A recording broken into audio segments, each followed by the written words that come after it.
My name is Reagan and today I'm going to be talking about the knowledge and opinions of high schoolers on climate change.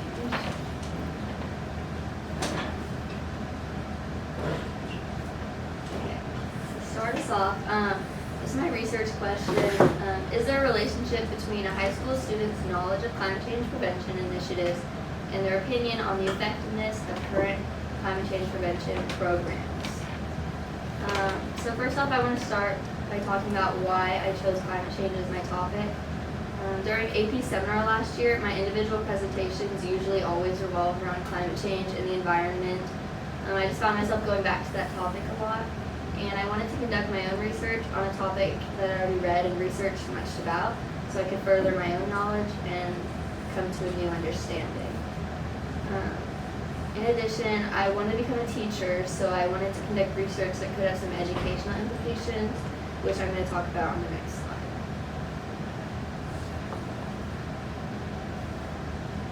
Okay. So first of all, the gap in the research that I came to and how I kind of arrived at this topic, and like I said, what I wanted to come to a new understanding about.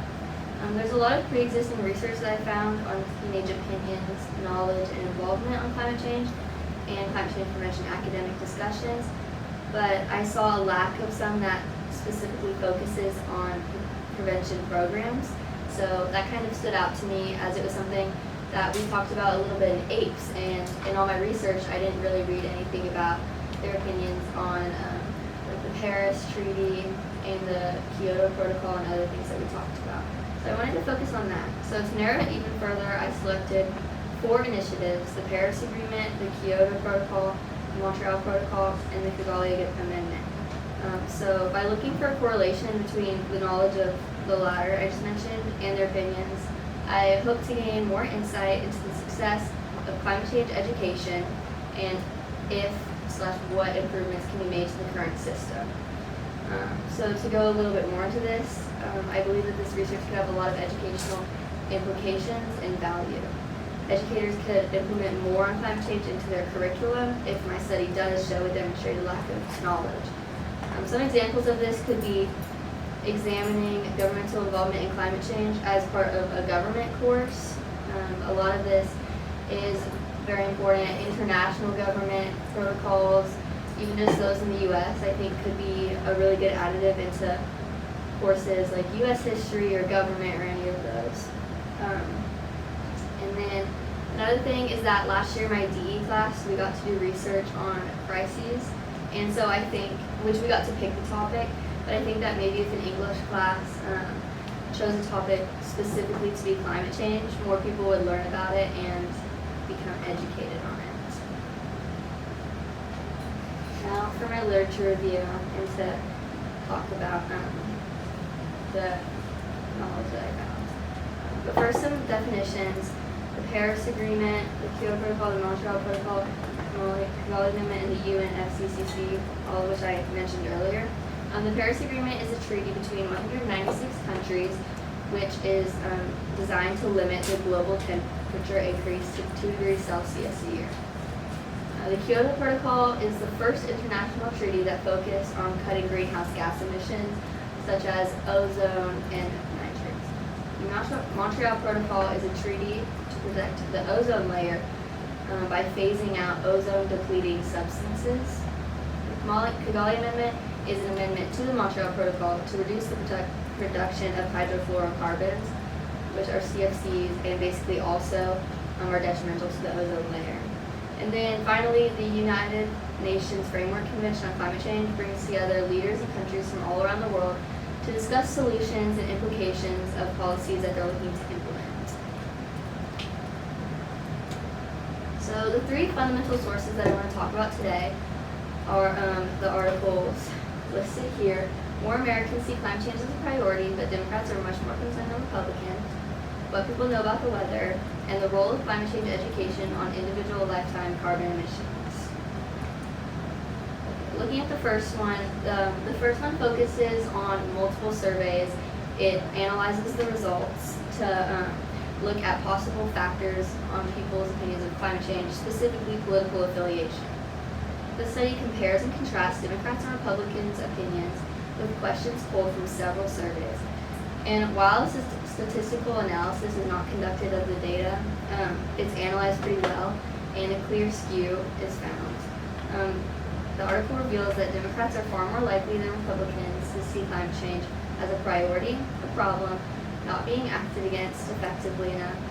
Meanwhile, many Republicans believe the opposite, and the survey results show that Republicans are actually skeptical that any policy change won't make a difference in the world. The second that I want to talk about in my research today is one that focuses on the Dunning-Kruger effect, which basically states that people compare themselves to social norms, which often reveals a biased and optimistic opinion of one's knowledge. So when asked how much they think they know about something, their answer is always far more confident and shows a lot more knowledge than what they actually tend to know. And this is a 1999 study which proves that people who know the least rank their level of knowledge the highest. So it's just kind of a thing of overestimation and self-bias.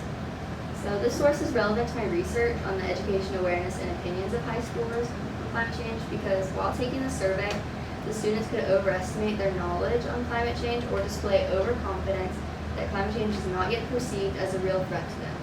Therefore, this theory could prove an actual psychological explanation for the motivation behind many of the responses I received, especially if I see a trend among the answers.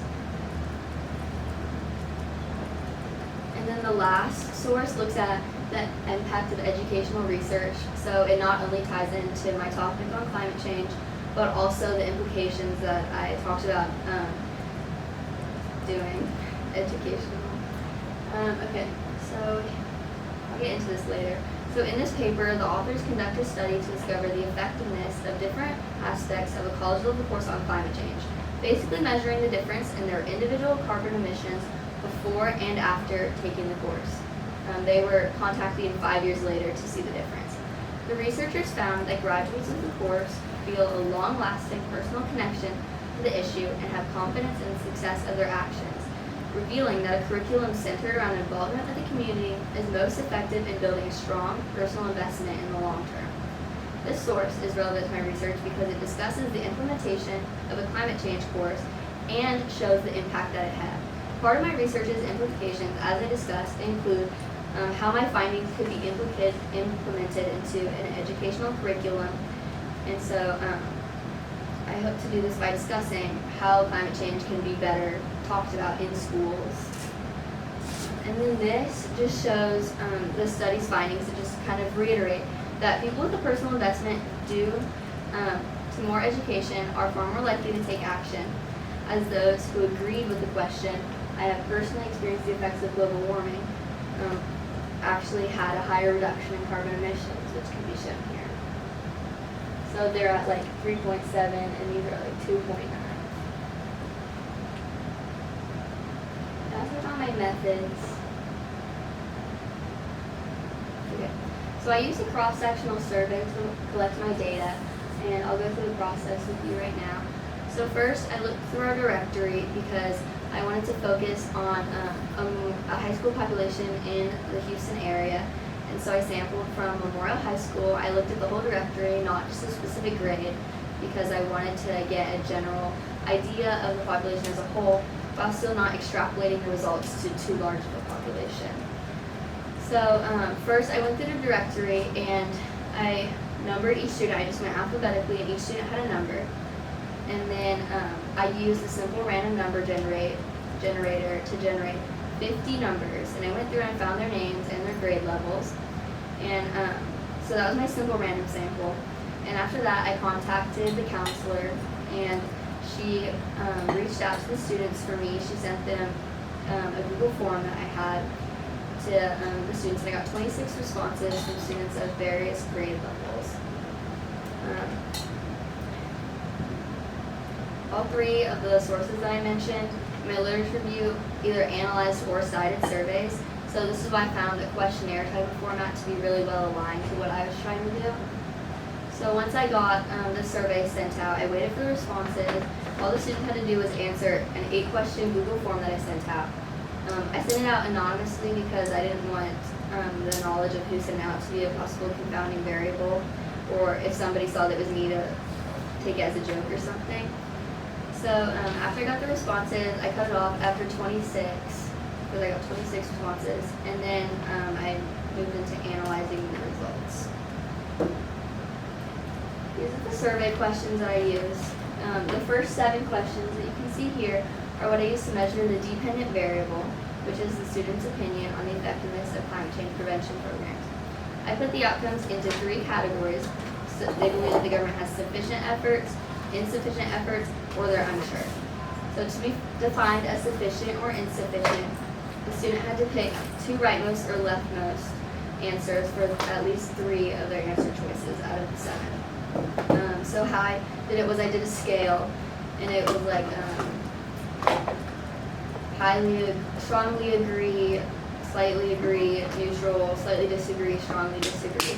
So if they picked the 2 that lean towards the option for at least 3, then they were classified as insufficient or sufficient. To be classified as unsure, the student either chose the middle option, which was unsure, or neutral, for at least 3, or are tied between the 2 categories.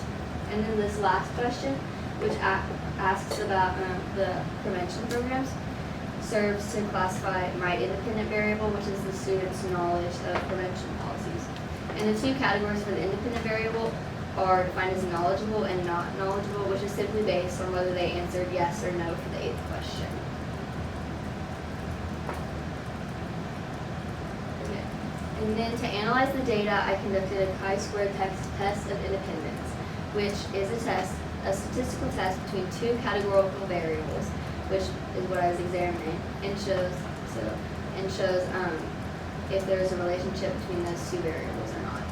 And for a chi-square test, you start out with the null hypothesis that there is no relationship, and then the alternative hypothesis, which is what I'm trying to prove, is if there is a relationship or not. So for this, you need several different calculations, such as the difference between observed and expected counts, which is the residual. You need a chi-square test statistic, and the p-value, and all of these, which I'm going to discuss in a lot more detail later, help to show if there is a statistical significance that will show a correlation between variables. And statistical significance basically means that if the number is small, there's a really, really low chance that these results occurred purely by chance. So they are significant. Now to talk about my findings. Okay, so this is the observed counts for my study, which is pretty self-explanatory. It's the counts that I observed, and I got the responses. So you can just look at that. There's a clear skew to the not knowledgeable side, which does hint at some things that I could discuss later in my implications. And then this next slide is the expected frequencies, which I'll show the calculation for that later. But basically, you can put it in your calculator and do it. So this is what you're subtracting from the observed to find the residuals and ultimately compute the chi-square statistic. So, not to analyze those findings and discuss them.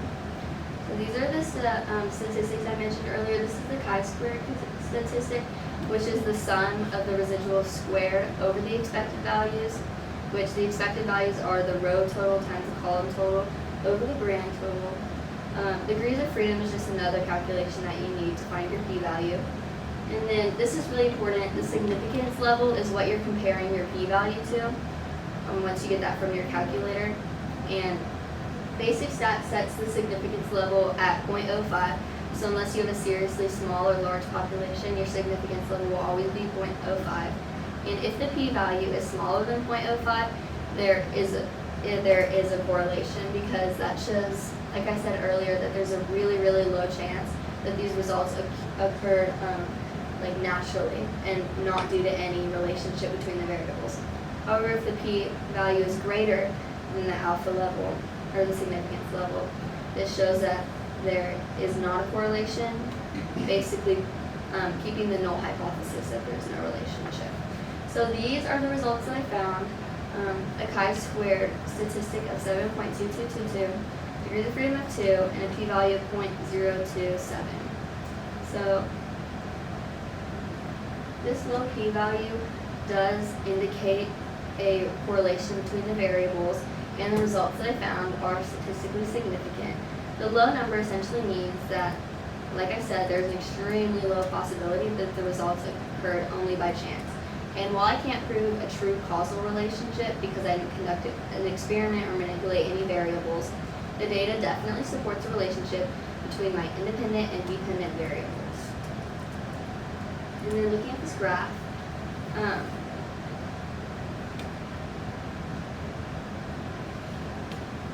it's really small, as I said. So that's the p-value highlighted, that's the chi-squared, and this is just kind of a visual to show the distribution of what I found.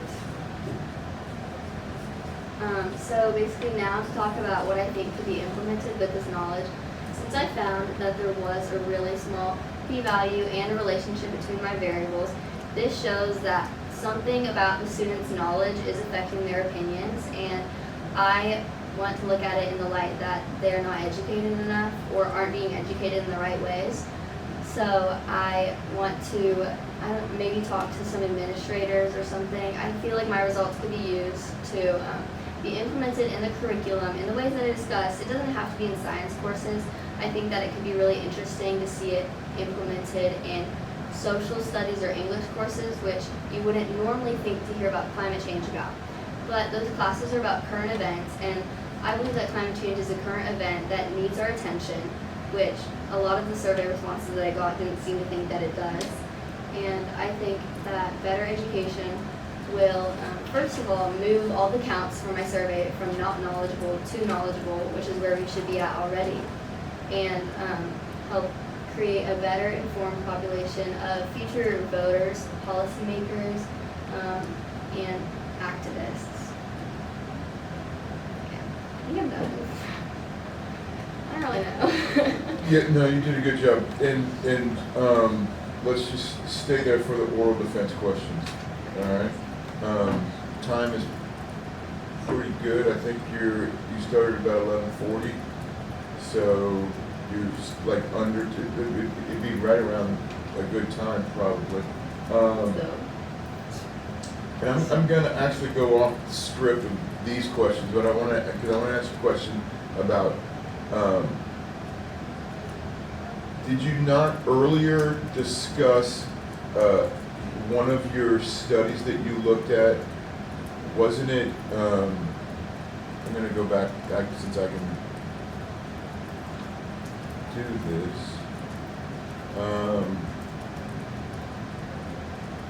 Let's see where was.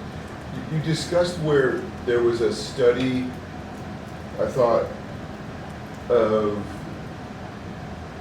where it showed something similar to what you just found out, right? That climate change not being discussed or having discussed made them better aware or better. What was that? Oh, the one about the college class? Yes. What was that again? That was the study that they took a college course and then about like community involvement in reducing carbon emissions. Oh, it was the impact of educational research slide. Yeah, it was this one, right? Yeah. Yeah, and then 5 years later they measured the students' carbon emissions and how basically invested they were in like reducing carbon emissions. So having taken the course, right, made them more aware, and then they actually 5 years later, when they contacted them or whatever, they were actually living better or more